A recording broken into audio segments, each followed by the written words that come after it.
दरअसल बीजेपी के जो वोटर है ना अनंत जी, उनमें सबसे बड़ा डर ही इस बात का है कि चुनाव के बाद क्या होगा, क्योंकि 2021 के नतीजों के बाद की वो हिंसा उन्हें याद है।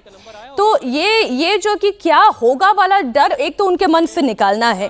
और मैं एक नदिया की ही 17 विधानसभा सीटों की भी बात करूं, जहां पर पिछली बार बीजेपी का परफॉर्मेंस अच्छा था, यहां पर अभी भी उतनी सीटें हैं जहां पर भारतीय जनता पार्टी को ये लग रहा है कि वो ये आंकड़ा 9 से बढ़ाकर अगर 12 तक भी ले जाते हैं तो ये उनका बहुत बड़ा हासिल होगा। लेकिन इस डर के रहते ये कैसे हो पाएगा? मीनाक्षी जी, भारतीय जनता पार्टी के नेता इंक्लूडिंग गृह मंत्री भी यही प्रयास कर रहे हैं कि किसी प्रकार से जनता को यह भरोसा दिया जा सके कि चुनाव के बाद हिंसा नहीं होगी और 2021 नहीं दोहराया जाएगा। उसी भरोसे की कड़ी में वो बयान है जो आपने बताया कि विधानसभा चुनाव के या नतीजे के 60 दिनों बाद तक केंद्रीय बल वहां तैनात रहेंगे।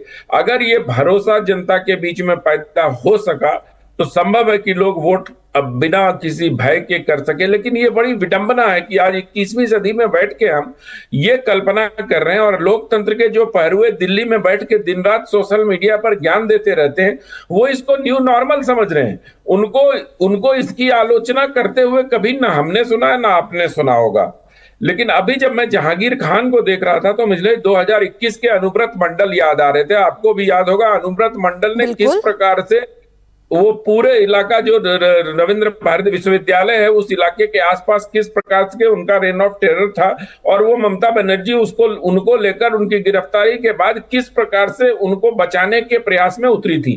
तो जहांगीर खान को ये समझना चाहिए कि अगर वो रडार पर आ गए हैं केंद्रीय बलों के, तो कहीं अनुव्रत मंडल की गति को न प्राप्त हो जाए, क्योंकि इस तरह की बयानबाजी किसी भी राजनीतिक दल के नेता को न शोभा देती है। ठीक है कि उनके विधानसभा क्षेत्र में 50% से ज्यादा मुस्लिम आबादी है, जिसके बल पर उनके मुंह से इस प्रकार की भाषा का प्रयोग हो रहा है।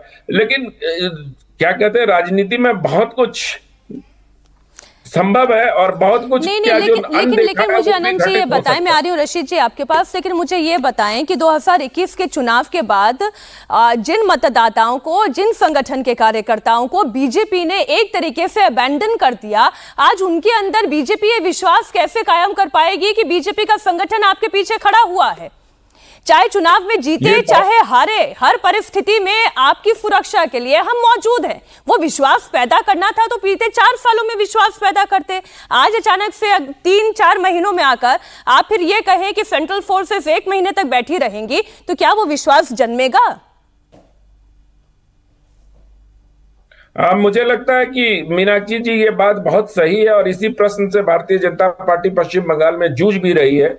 लेकिन जो 28-29 हिंसा की घटनाएं हुई थी जिसमें तृणमूल कांग्रेस के लोग थे, धीरे धीरे हमारे पास ये जानकारियां नहीं आई, लेकिन उनके विरुद्ध कार्रवाई लगातार चल रही है। जो एक अनुव्रत मंडल का आपको मैंने उदाहरण दिया, वो आज भी एनआईए के तमाम चार्जशीटों के बाद वो कोर्ट कचहरी के चक्कर लगा रहे हैं, जेल भी गए थे, उनको पकड़ा भी गया था।